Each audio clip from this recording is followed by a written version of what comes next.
En el contexto de cambio climático, Chile está particularmente expuesto a sus riesgos. Y lo sabemos de sobra.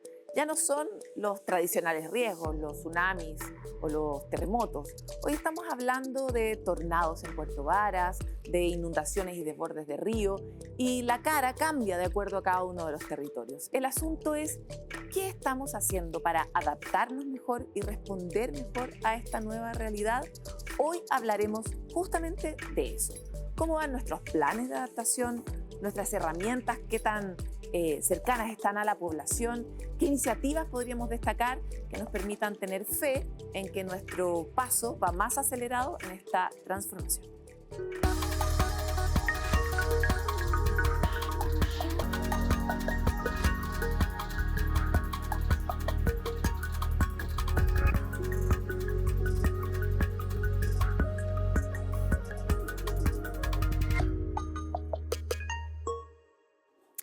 Bueno, y vamos a conversar sobre este tema tan apasionante, pero sobre todo como que nos conecta inmediatamente con la tarea pendiente, que es la adaptación de Chile en el contexto de una transformación planetaria, climática, social. Tiene tantos efectos y tantos impactos que les voy a presentar a quienes nos acompañan hoy. Marcelo Lagos, tal vez alguno lo conoce, académico del Instituto de Geografía de la Universidad Católica. Gracias, Marcelo, por estar aquí. Feliz de acompañar. Gabriela Algueta, subsecretaria de Vivienda y Urbanismo. Bienvenida. Muchas gracias por la invitación. Y José Antonio Margota, jefe de proyecto de GB5 Ambiental. Muchas gracias por estar aquí. Un gusto, muchas gracias por la invitación. Oye, algo que se repite en nuestros discursos habitualmente y también puertas adentro es que Chile lo hace bien con su ambición, lo hace bien a veces con algunos proyectos relevantes de mitigación, pero lo hace mal con su adaptación. O por ahora nuestras tareas de adaptación están bastante como en rojo, ¿no? Y es por eso que primero quiero invitarlos a jugar, porque tenemos una lista de conceptos, queremos que ustedes elijan uno de los que hay y que nos digan por qué eligen ese concepto para hablar de adaptación. Y los conceptos son infraestructura, planificación, mitigación, innovación, ecosistema, restauración, protección, resiliencia. Y parto contigo, Marcelo. De lo que hay. De lo que hay. Ok, me quedo con la resiliencia. La resiliencia porque es un concepto que debe tener más o menos 60 definiciones distintas, dependiendo de la fuente, y que de alguna forma hay que saber interpretarlo, porque de alguna forma también oculta la construcción permanente de vulnerabilidad. Gran parte de las fichas están puestas en fortalecer resiliencia, pero nadie habla de cómo se construye permanentemente en la sociedad la vulneración de derechos. Y desde ahí lo tomo. Pero voy a necesitar volver sobre ese punto particularmente. ¿Subsecretaria? Infraestructura.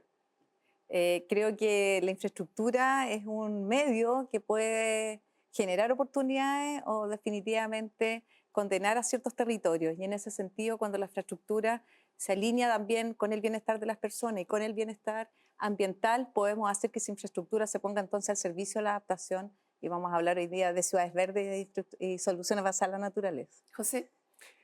Yo voy a colocar innovación.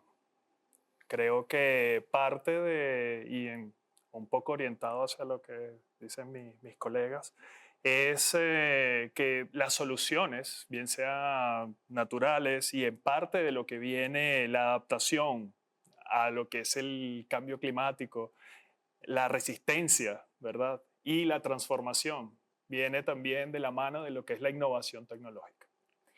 Marcelo, quisiera volver sobre el asunto de la vulnerabilidad, que por lo menos a mí no me quedó claro. ¿Desde qué punto de vista? Sí. No, mira, lo tomo porque en el discurso político, académico, en el confort de la academia, el concepto de resiliencia atraviesa discursos, contenido, estrategias, plataformas, protocolos.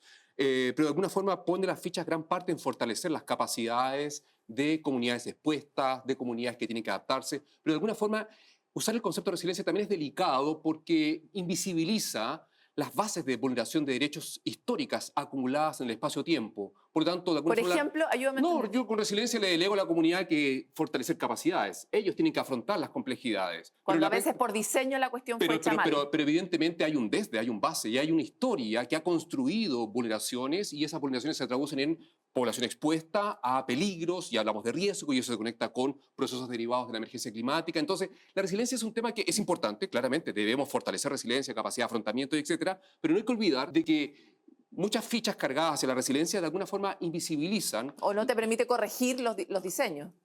invisibiliza responsabilidades, una construcción histórica de que hace que nuestras sociedades sean vulnerables. Va por ahí.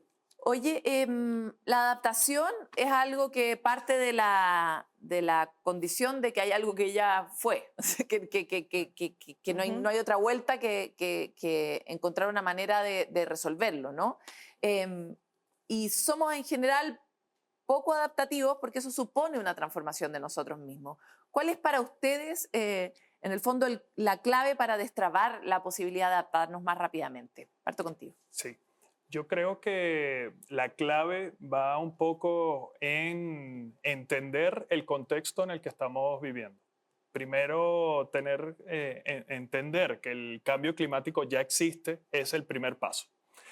Luego de ahí, entonces, hay que cambiar ciertos paradigmas y ciertos procesos que normalmente hacemos en nuestras actividades cotidianas, bien sea residenciales o bien sea industriales, y de ahí partir hacia nuevos conceptos o digamos la aplicación de nuevos conceptos. Y de ahí parte también un poco el tema mitigación que mencionaste, porque ya sabemos que hay cosas que hay que cambiar. Y para cambiarlos nosotros necesitamos aplicar nuevas técnicas, nuevos procesos y básicamente generar nuestros propios estándares específicos de nuestro sitio. Subsecretaria, me parece que cambiar no es algo que le salga fácil al Estado. Es cierto, pero sin duda el marco de cambio climático global tiene al Estado trabajando por varias décadas ya y diría que en eso hay un consenso transversal respecto de las medidas, de los planes de adaptación, los compromisos que tenemos en disminución de emisiones y en ese sentido los distintos servicios públicos nos hemos ido adaptando. En el caso del Ministerio, en todo lo que tiene que ver con las normas en construcción de vivienda, en la adecuación a los distintos climas y diferenciaciones geográficas que tiene el país. Este es un país enormemente diverso. La gran mayoría de la población, sobre el 80%, vive en ciudades densas, con harto cemento. Y por lo tanto, hoy día tenemos una dimensión que tiene que ver cómo hacer más confortable las viviendas para las personas, pero con menos gasto energético, con un uso adecuado del agua. Y por otro lado tenemos el entorno urbano. Y yo creo que en eso hay bastante avance en el sentido de que hoy día los diseños en términos de los parques inundables, el reconocimiento del entorno natural y la convivencia con el ser humano se traduce hoy día en todo lo que es hoy día la estrategia de ciudades verdes y el uso de las soluciones basadas en la naturaleza, donde entre ellas está la infraestructura verde. Entonces están las plazas de bolsillo, están los núcleos de restauración ecológica. Entonces hay hartas cosas pasando de los distintos niveles de gobierno, el gobierno nacional, los gobiernos regionales están y los municipios. Vamos a volver con los detalles de eso en particular. Marcelo, ¿cuál sería para ti algo que esa piedra que uno podría sacar de la rueda de bicicleta de transformar más rápido, adaptarnos mejor? Como bien decías, no es rápido. Claramente, el proceso de adaptación implica, de alguna forma, salirnos de, como bien decía, el paradigma de esta excepcionalidad humana, que nos sentimos una especie especial, doblemente especial. Y esto remueve gran parte del modelo de desarrollo. Un modelo de desarrollo que evidentemente hoy día tiene numerosas externalidades negativas y por eso estamos hablando de adaptarnos a algo malo que ha sido detonado por la acción de algunos humanos, no de todo el antropoceno, porque el antropoceno evidentemente no somos todos ni todas, son particulares formas de desarrollo, personas específicas, incluso un rubio al norte de México que no cree en el cambio climático. Ahora, cuando hablamos de los desafíos, yo creo que lo medular es entender de que todo esto ha sido construido y que existen distintas trayectorias para pensar el futuro. Esta es una trayectoria que tiene 1000 cosas negativas, también cosas positivas, pero en general, evidentemente, la cuesta se nos pone difícil cada día. Entender que somos parte de un sistema, en este caso planeta Tierra, y que somos una especie más interdependiente de todo, de todas, de la naturaleza, de los polinizadores, de la montaña, del río, del agua, nos va a hacer, de alguna forma, generar ese proceso transformativo. Esa dimensión todavía no permea, no cala a toda la humanidad, sino que algunos parches de comunidades más críticas en la academia, en jóvenes, Ahora la COP30 recientemente concluida, que atraviesa los cuerpos y nos invita a pensar otras trayectorias, otros mundos. Yo creo que eso es lo medular para que lo otro comience a fluir, independiente que los esfuerzos se están haciendo. Este es un parche. Hélice también es un parche de gente convencida de la necesidad de transformar y de mover las cosas, pero los quiero invitar a la mesa para que profundicemos sobre estos asuntos.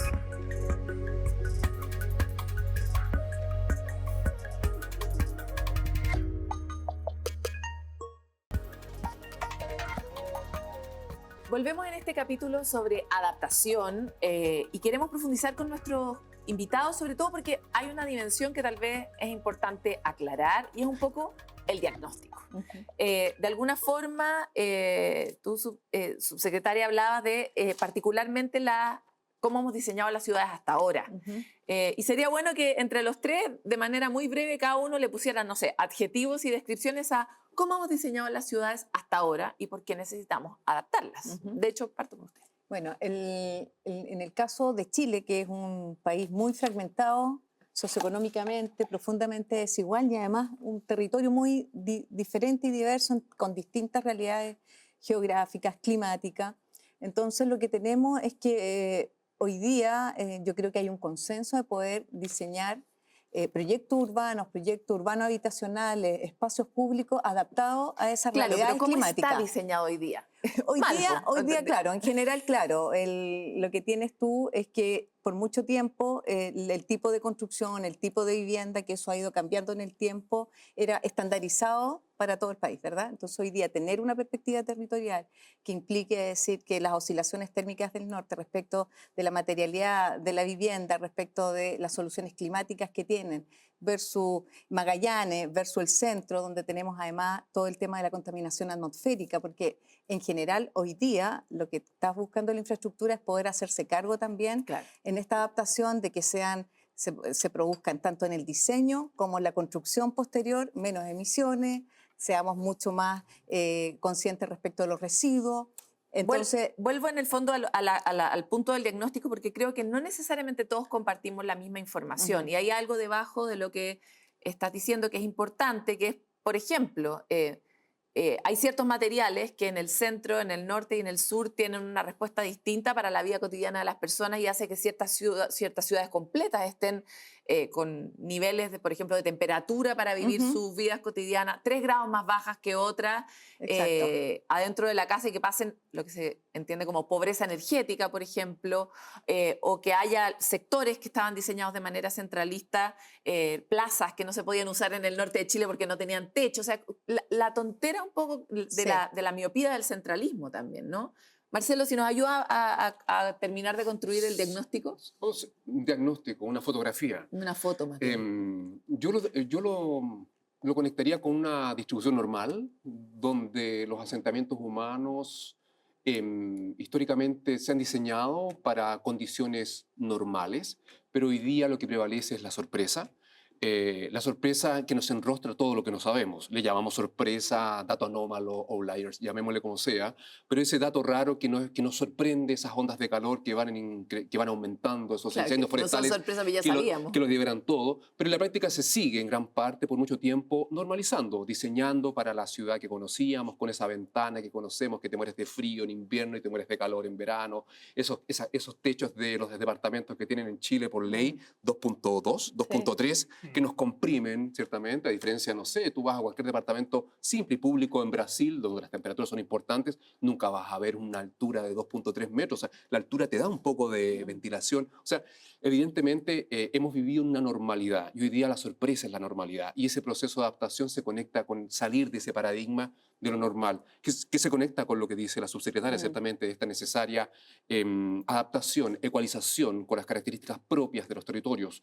Pero el diagnóstico es que evidentemente en esta normalización hay privilegios para unos pocos, hay exitosos proyectos sociales, pero también hay una componente importante de construcción social del riesgo de desastre conectado con ello, ciertamente, asentamientos humanos expuestos a procesos complejos, como por ejemplo que se nos inunde el hospital de Alicantén 3 veces en distintos gobiernos, en democracia, evidentemente nos enrostra de que las dinámicas de lluvias concentradas en poco tiempo, la fluctuación de los caudales o infraestructura crítica en zonas de peligro, no han habido aprendizajes en décadas.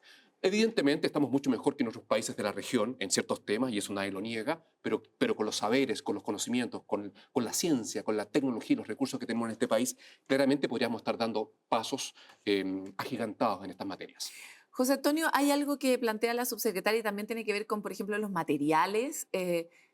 Da la impresión de que la innovación en materia de construcción o la mirada que tenemos para diseñar todavía sigue muy anclada a los aprendizajes que tuvimos hace 50 o 60 años atrás.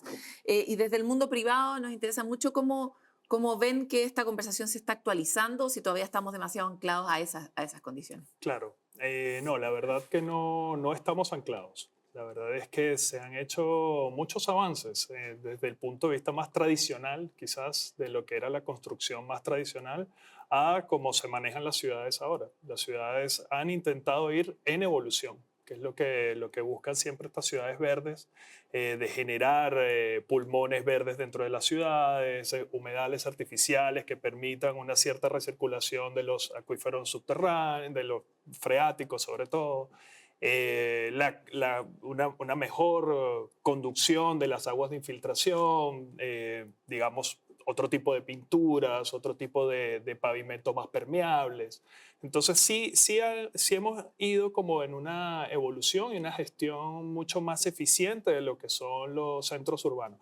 Todavía hay muchos desafíos, Los desafíos urbanos son bien importantes por todo lo que es el tema de salud pública, el manejo de los ecosistemas urbanos.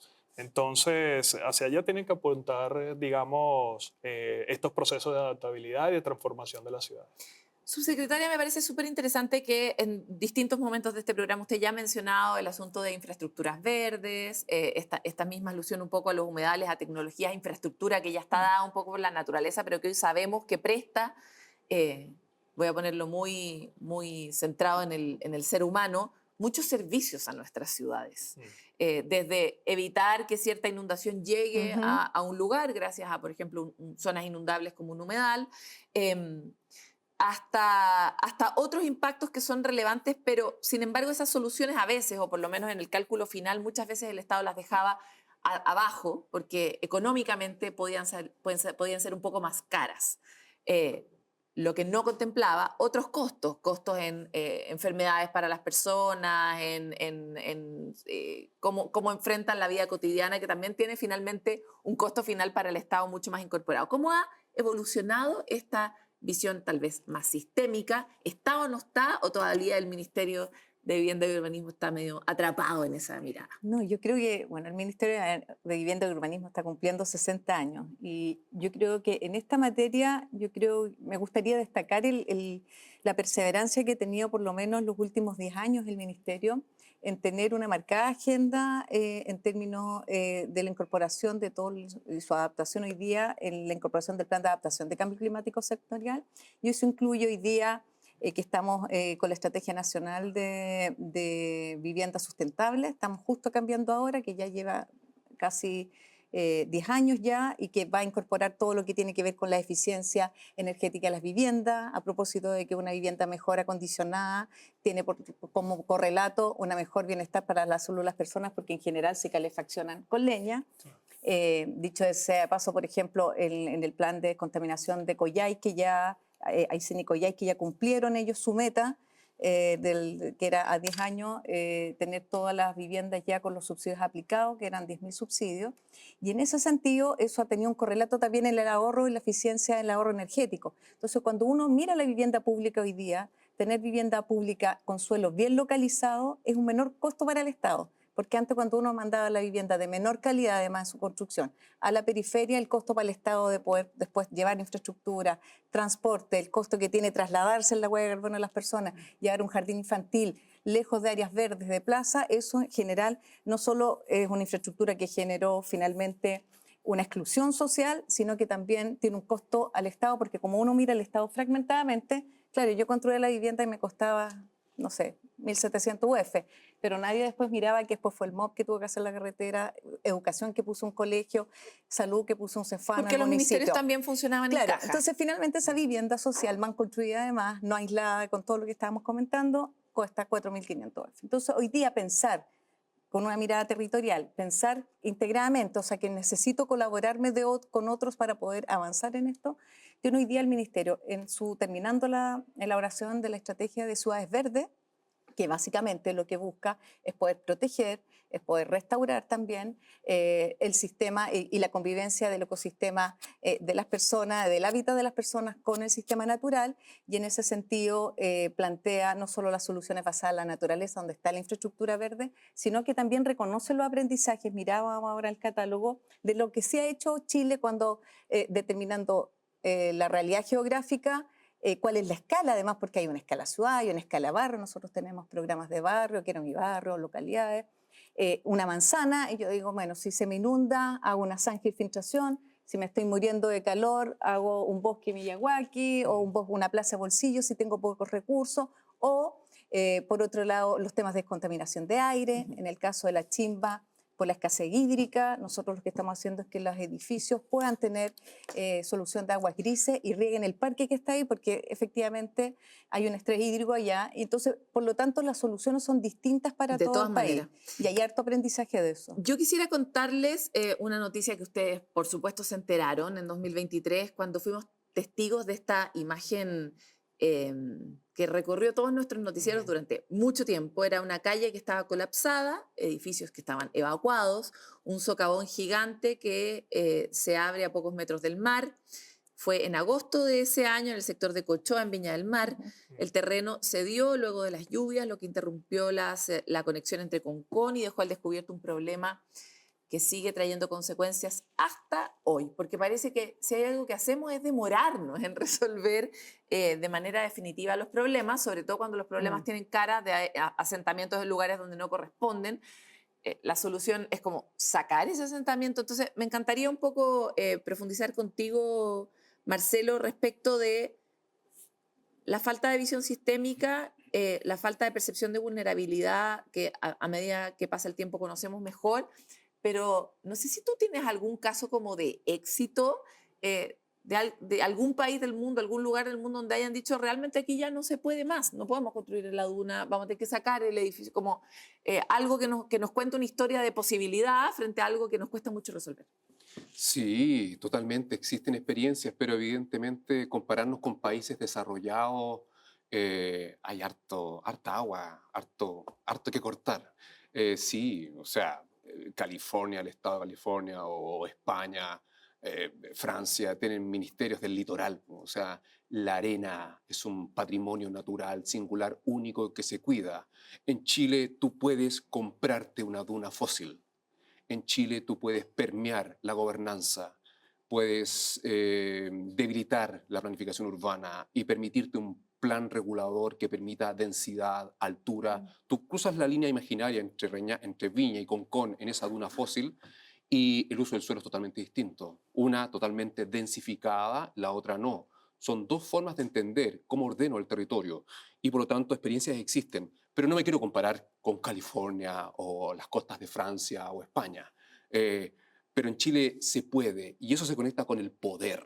En Chile hay cosas que se pueden hacer. Tú puedes comprarte una duna que ya no recibe arena, que es fósil, por lo tanto singular, única en el mundo, como un moai, nunca más se va a alimentar, y eso revela parte del paradigma que caracteriza nuestro modelo de desarrollo económico neoliberal, donde tú puedes hacer eso. Tú puedes comprarte una isla, puedes comprarte un lago, y eso pasa no solamente en Chile, en países que tienen esta práctica. Y por lo tanto, y ahí nos conectamos con el tema del cuidado, porque decías, el socavón aparece por la lluvia, pero no por la lluvia. La lluvia es la punta del iceberg de una problemática que se construye en el espacio-tiempo mucho antes. En algún minuto alguien pudo comprarse la duna. En algún minuto los instrumentos de planificación territorial fueron evolucionando y transformándose en alta densidad, altura, etc.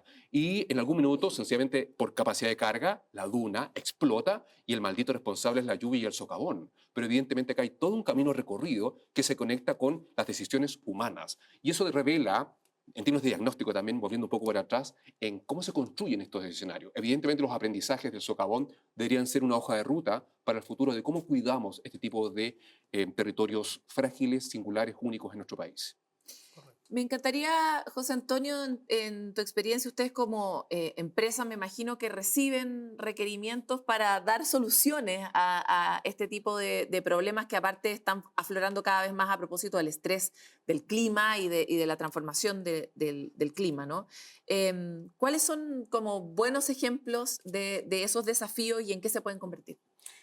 Bueno, quisiera tocar un puntito antes. El tema del socavón es, además de todas las modificaciones que ha surgido y ser una duna fósil, entender los procesos geológicos son bien importantes para poder decidir si una zona es vulnerable o no. Todas las zonas costeras de Chile son zonas que requieren realmente un estudio especial por estar en un borde de placa. Entonces nosotros estamos en una situación donde las zonas costeras son zonas vulnerables y que necesitan como tal un estudio particular de vulnerabilidad, sobre todo en estas riquezas como las dunas fósiles que tenemos en Chile en varios sectores. Y probablemente una reconversión, Claro. porque lo que vivimos, no sé, luego del terremoto 2010 en Sí. Constitución, significó que nunca más se volvió a construir en una zona donde Claro. de verdad el riesgo fue carísimo para todos. Nosotros generalmente aplicamos técnicas en sitios que necesitan ser saneados o que donde necesitamos aplicar alguna solución específica de ese sector Por ejemplo, para, por ejemplo, sitios industriales que quedan muy contaminados. que quedan muy contaminados y que van a ser ahora parte de una zona residencial.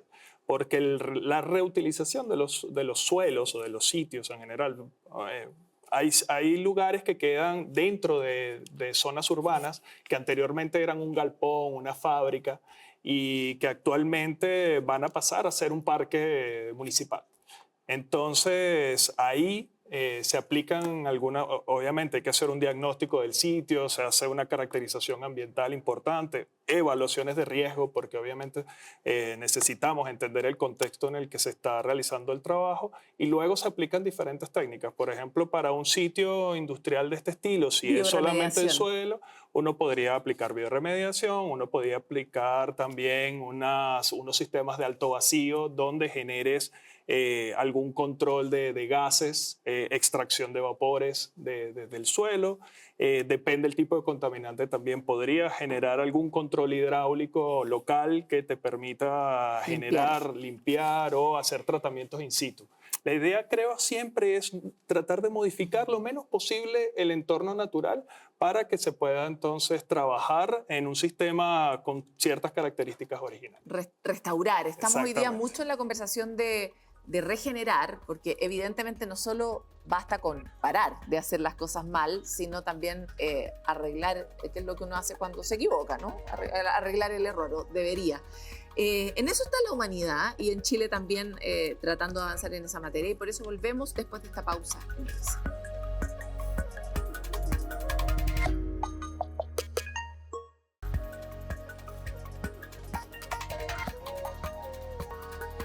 Volvemos en Hélice con un tema que todo el rato nos queda un poco grande en Chile, sobre todo porque, como hablábamos previamente, a los humanos nos cuesta la velocidad y hoy necesitamos velocidad. Sobre todo porque la transformación está siendo muy rápida. O sea, el otro día leía un informe de Nature que hablaba del índice de desastres que uno vive a lo largo de su vida y comparaba a un humano hoy con un humano hace 40 años, y se había multiplicado el índice por mucho. Nos sorprende para nada, porque prendemos la tele y está la Dana. O sea, son desastres que además escandalosos, ¿no? Claro. Y por lo mismo quisiera compartirles una iniciativa de la sociedad civil, que es la plataforma adaptacionclimática.cl. Aquí se reúne la sociedad civil, el mundo académico, y se pone a disposición del público mapas interactivos, datos, información para conocer riesgos climáticos. Sirve como una herramienta para apoyar la adaptación urbana, territorial y social, y permite visualizar distintas comunas y ciudades en Chile que están expuestas a riesgos, lo que termina siendo clave para planificar el territorio. Y quiero compartirles esta iniciativa sobre todo porque yo diría, Marcelo, que tu tu fama global tiene mucho que ver con los desastres y con nuestra falta de comprensión de los desastres como desastres humanos en vez de como desastres naturales. Yo diría que es lo primero que aprendí de ti hace 590 años atrás cuando nos conocimos. Estamos un poco Sí, mayores últimamente. Y sí, entonces pero... me encantaría entrar un poco en eso, que es qué tan cerca de los tomadores de decisiones y de los diseñadores, con los que tú trabajas hoy bastante, Sí, gobierno, a sí. distintas escalas, está este tipo de herramientas para tomar mejores decisiones e incluso al revés. ¿Qué tan atentos están esos tomadores de decisiones de que tienen que tomar mejores decisiones? Ya. Uy, Con bueno, información. sí. Bueno, yo creo que información sobra. O sea, tenemos una cantidad. Pero es que no tengo cómo explicártelo. O sea, Lo información entendimos. sobra, la cantidad de miles de millones que se pagan en estudios, lo que reciben las universidades, las publicaciones científicas endogámicas que no permean el mundo real. En la práctica estamos llenos, evidentemente. O sea, todos sabemos que Pucón está expuesto al peligro volcánico. Todos sabemos que el Congreso de la República se va a inundar por un tsunami algún día. Todos sabemos que Chañaral está contaminadísimo. Todos sabemos que los polimetales, los suelos en Arica no han sido remediados en décadas. Y con toda la tecnología y conocimiento que tenemos, nadie hace nada. Y la gente se sigue muriendo de cáncer ahora en un desastre lento. Entonces, en la práctica, claramente, tenemos saberes, tenemos conocimiento, tenemos tecnología, tenemos información, pero ese salto del conocimiento, la ciencia y la tecnología al mundo real, el trecho es... ¿Por qué? ¿Por qué? Porque en la práctica tenemos un imaginario, y ahí me conecto con lo que dije al principio, de esta excepcionalidad humana que creemos que podemos dominar, controlar. Gradualmente las cosas van llegando, lentamente, es lento. Tú dijiste ciertamente al principio de que las decisiones que hacen el Estado y que atraviesan ciertamente las prioridades de desarrollo social y humano, y más que humano también, no son instantáneas. Es lento. Comentabas, por ejemplo, los estudios de riesgo. Claramente, por ley, todos nuestros asentamientos humanos costeros o cualquiera tiene que tener un estudio fundado de riesgo, pero todos sabemos que el riesgo en Chile, por ley, lo puedes hacer desaparecer con una señalización que dice corre, o un LED que se prende de noche porque el tsunami te va a avisar, o una llamada telefónica que te dice corre a los 30 metros. Siempre estamos corriendo. Entonces, en la práctica, tenemos una forma de entender el cómo habitar que se conecta con que... estamos esperando ser sorprendidos. Ya, pero es Y como un diseño humano, es como una o sea, cuestión hay una cultural. componente de herbicidio, claramente. Hay una componente de herbicidio, pero no hay responsable. Si tú miras la ley, miras Senapred, toda la estrategia, todo lo vinculado con la estrategia de cambio climático, adaptación, no hay responsable. Acá las cosas pasan, pero nunca hay responsables. Por lo tanto, evidentemente, eso no quiere decir que hayan cosas buenas. Claramente hay cosas notables que se están haciendo y que de alguna forma se han presentado en esta mesa. Pero claramente yo diría que en gran parte también tenemos muchos castillos de naipes, que basta con mover una carta. Ten en cuenta que el otro día tuvimos, hace unos meses atrás en este país, tuvimos un tornado en Puerto Varas que nadie lo vio venir. Ni la ciencia, no teníamos instrumentos para ello. Menos mal que ocurrió en un contexto, en un momento donde los elementos expuestos eran mínimos, pero el desastre podría haber sido complejo. Esos escenarios vienen para quedarse.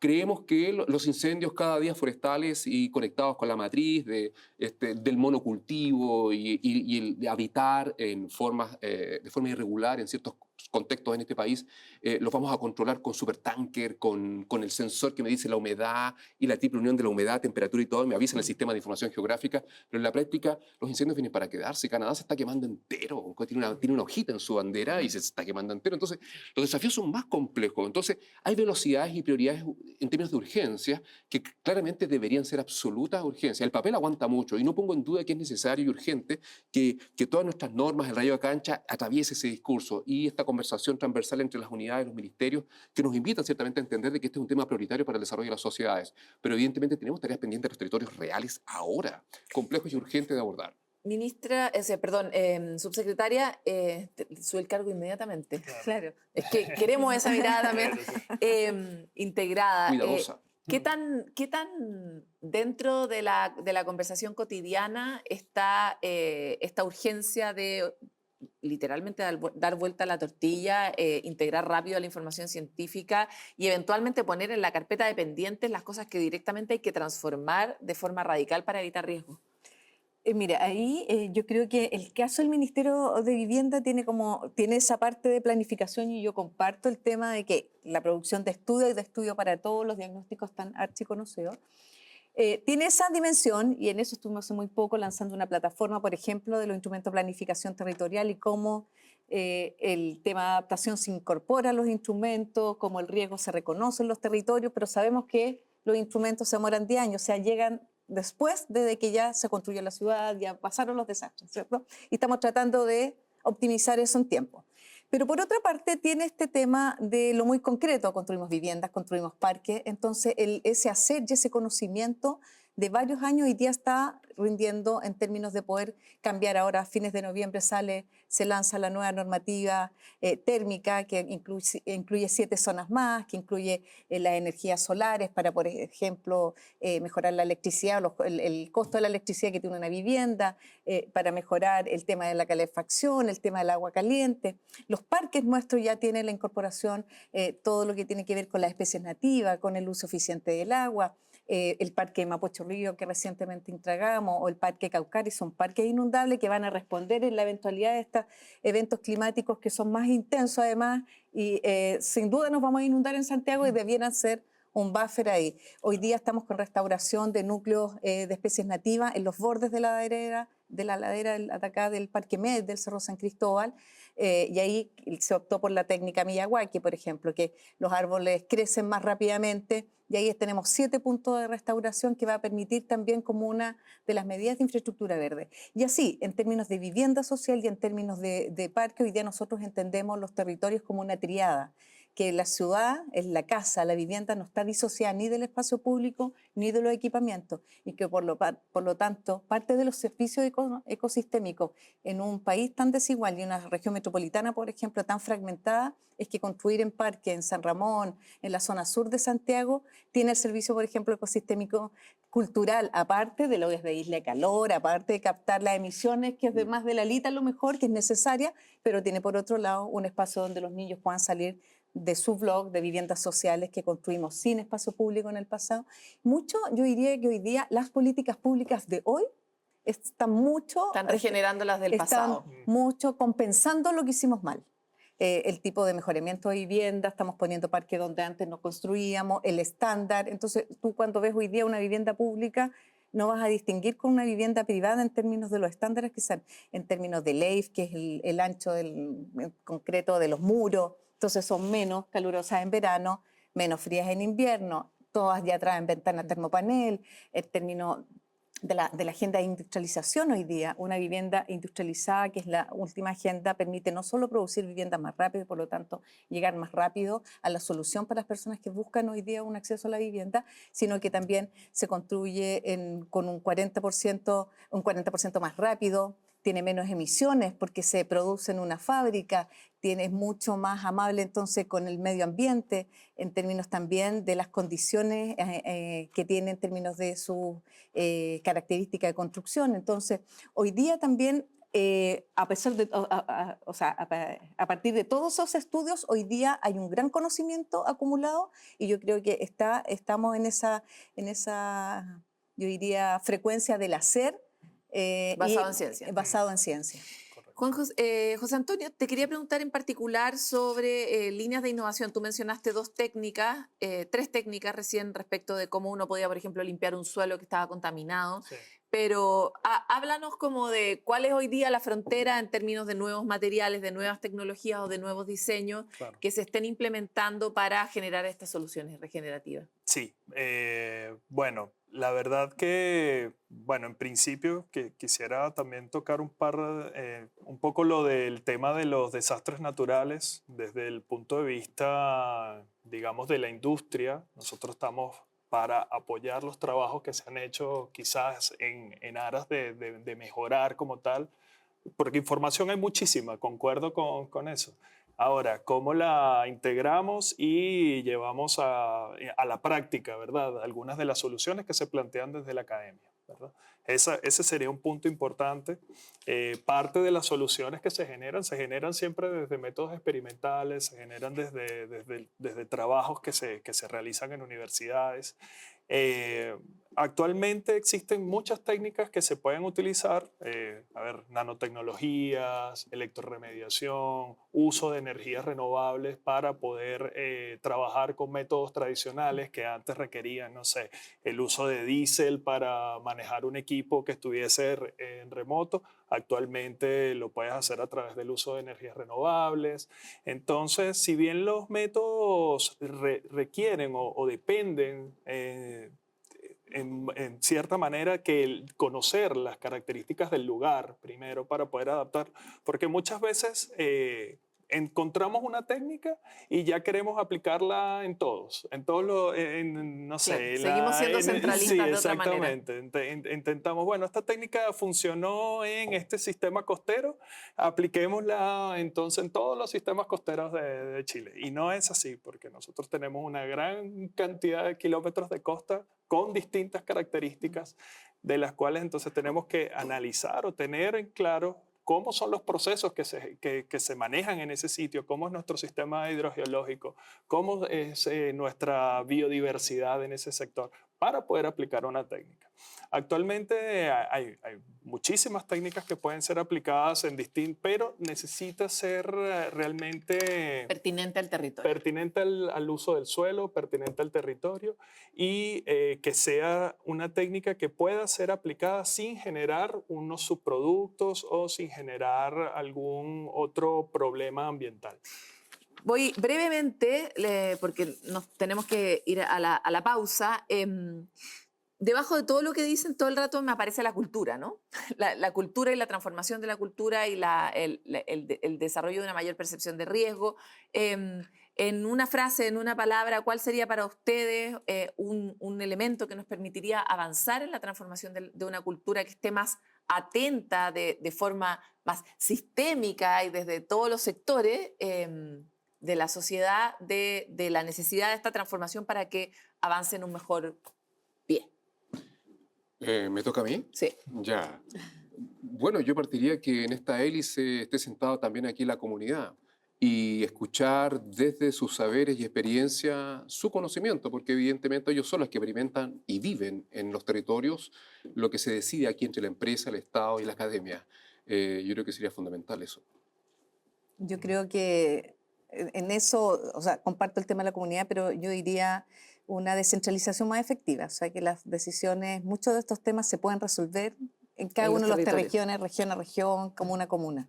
Sí. Hay harto paternalismo todavía en estas soluciones que son envasadas desde arriba y que, Sí. y que no Chile, el reconocen país más mucho. centralista de la OCDE. Exacto. Sí, yo voy más hacia la sinergia que tiene que existir entre los distintos entes. Muchas veces trabajamos muy por separado y no divulgamos. No hay una divulgación clara de una situación o de, mira, este sitio está impactado y bueno, estamos trabajando en el saneamiento del mismo, pero no conoce realmente, no hay la posibilidad luego de hacer una divulgación de ese sector. En el porque- fondo, cómo ocurrió y cómo se está resolviendo para que Claro. más gente lo pueda implementar en Claro, otros lugares. exactamente, para poder entonces realmente ir generando una solución clara de esos sectores. Digo sobre todo porque para que el maestro no sea el desastre y la tragedia, que así nos ha funcionado, porque uno aprende desde el dolor, nos pasa a los humanos a escala individual, pero también a nivel social. En Chile lo sabemos muy profundamente a propósito de las experiencias que hemos tenido. Sería interesante ver cómo uno hackea la cultura, a ver si es que podamos prever cuestiones que además todavía no hay ciencia que describa que van a ocurrir. Hay cosas que están descritas, pero la transformación es tan rápida que hay cosas como el tornado que no necesariamente está descrito. Entonces es súper interesante pensar cómo me preparo para lo que no sé qué va a venir. Vamos a ir a una pausa y volvemos con el último bloque de Hélice.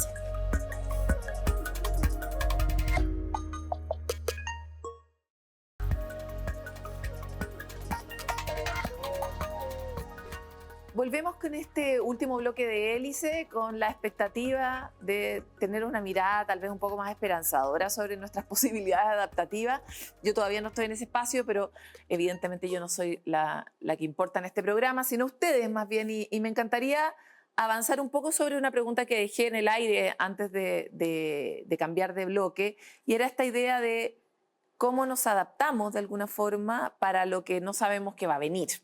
Pero mientras piensan esa idea, les quiero compartir algunos de los conceptos que han salido mucho durante este capítulo, como urgencia, participación, la sinergia, que es como que necesitáramos mucho más comunicación, mucho más narrativas compartidas y sobre todo usar las cosas que ya están disponibles, no hay que crear nuevo conocimiento ni nada. Entonces, me encantaría un poco conocer sus reflexiones en torno a esa pregunta y a estas ideas que puedan ser iluminadoras para lo que nos espera a futuro. Parto con usted, Suse.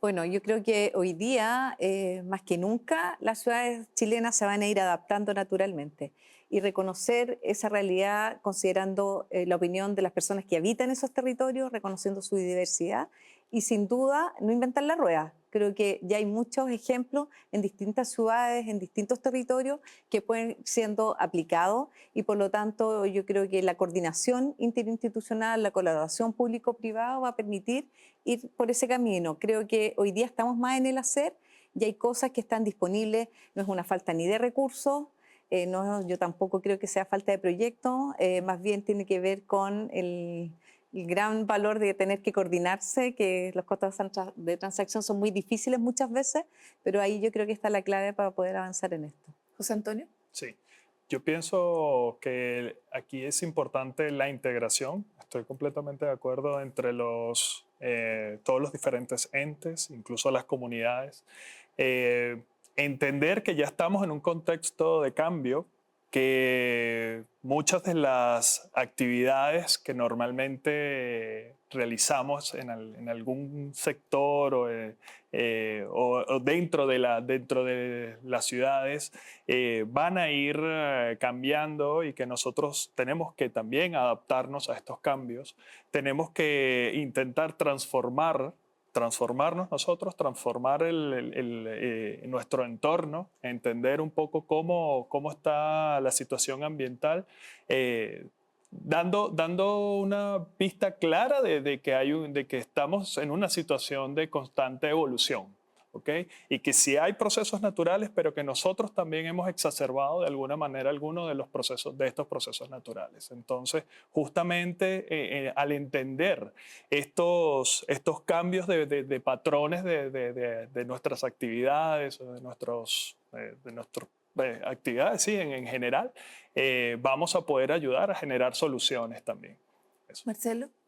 Sí, yo creo que hace ya tiempo estamos navegando en la tormenta y seguimos flotando. Evidentemente pagan justos por pecadores y ahí los aprendizajes, los saberes están.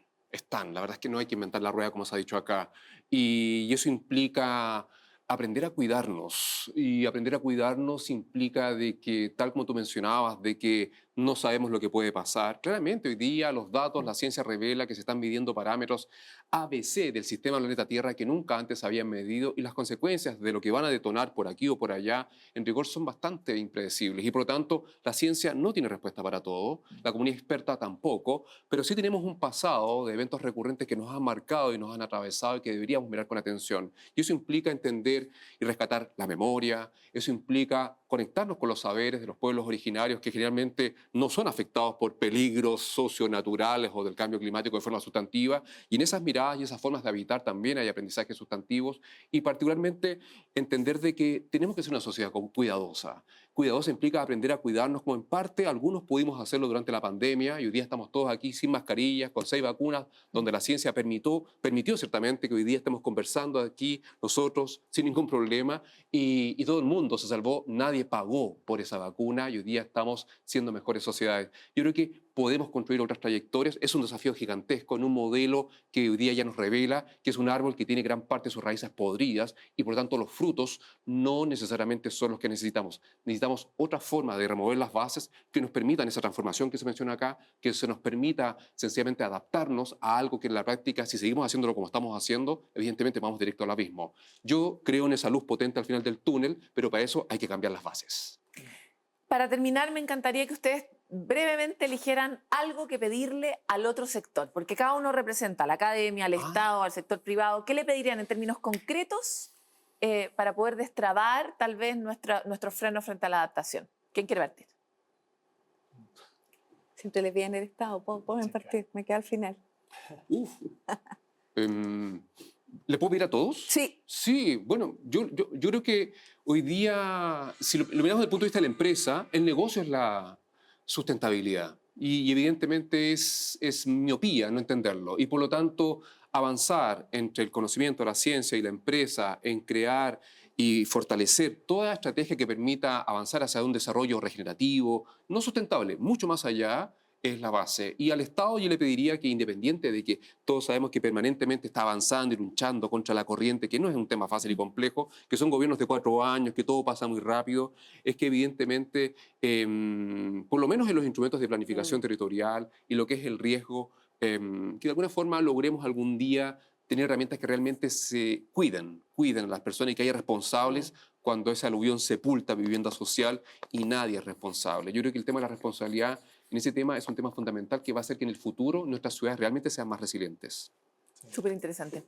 Bueno, yo le pediría a la academia, también como parte academia que soy y que me considero, ¿no?, dentro del área industrial, seguir divulgando, seguir investigando, seguir explorando, seguir generando conocimiento, porque justamente de ahí nace todo, de ahí nacen los conceptos, de ahí nace la discusión y de ahí nace la posibilidad de mostrar al mundo qué es lo que, en qué situación estamos actualmente, ¿ok?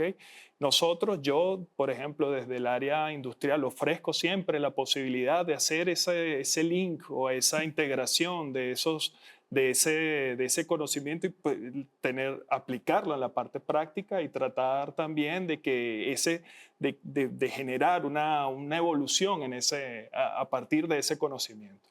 Y al Estado en general lo que pediría siempre es el apoyo también desde el punto de vista normativo, desde el hacer los procesos menos engorrosos, ¿verdad?, de permisologías o de trabajos en común o de trabajos, digamos, integrados también dentro dentro de esta misma hélice que estamos trabajando, que estamos conversando. Y eso sería quizás Acelerar. los 2 puntos, sí. Yo diría que hoy día para construir ciudades más amables, reconociendo esa vida cotidiana de las personas, yo creo que todos jugamos un rol y creo que ahí, de un punto de vista de la academia, yo diría que la academia volviera a retomar como su origen. Creo que hoy día también está símil del Estado, está muy fragmentado en términos de sus facultades, hay mucha duplicidad también les ocurre, y creo que un esfuerzo también de mirar, cuando hacen estos consorcios yo creo que es mejor la relación porque uno puede mirar de varias disciplinas respecto a una misma temática. Creo que el tema de la integración, la mirada multidisciplinaria aplicada a problemas públicos es súper útil porque tienen todo el conocimiento y nosotros las herramientas y además las indicaciones para hacer los ajustes normativos, de planificación. Entonces creo que volver a retomar eso me parece interesante. Y respecto a la industria, yo creo que la industria es clave para el desarrollo económico del país y en ese sentido yo diría poder tener menos desconfianza respecto del Estado más allá de los gobiernos de turno, sino que revisar y buscar aquellas políticas que trascienden eso. Y las políticas urbanas habitacionales son políticas de Estado y en ese sentido yo creo que hay una alianza de poder, más allá, poder ir pasando respecto de iniciativas que están saliendo hoy día, por ejemplo, la construcción de viviendas sustentables, la agenda también urbana, que uno habla de estas ciudades más amables, la ciudad de las 15 minutos, la ciudad de proximidad, que en la práctica son barrios más mixtos, sí, donde estamos más cerca, donde la experiencia de caminar por la calle, la experiencia de habitar un parque, y en ese sentido yo creo que la experiencia que también tiene la empresa y poder tener espacios para decirlo, yo creo que tienen que tomar esa voz en ese sentido, no solo desde, yo diría, desde lo más sindical, digamos, sino respecto de los aportes en términos de poder desarrollar en conjunto una sociedad y una ciudad donde vivimos todos. Claro. Les quiero agradecer a los 3 por esta participación. Hoy es un tema complicado y grande, pero necesitamos avanzar en eso rápidamente. A todos ustedes que nos han escuchado hoy día, también los invitamos sobre todo a informarse. Parece que parte del problema relevante tiene que ver con el acceso a la información y también a cambiar un poco el paradigma de qué se necesita cuando creemos que hay que construir algo. Esta mirada del cuidado se está volviendo cada vez más relevante, en parte porque muchas personas no nos sentimos en lo cotidiano cuidadas desde distintos ámbitos, desde la forma en que entendemos el trabajo, desde la forma en que concebimos nuestra propia vida, nuestro desarrollo y, por supuesto, nuestras ciudades y nuestros países. Así que les quiero agradecer a todos por estar hoy día y nos encontramos en otro capítulo de Hélice.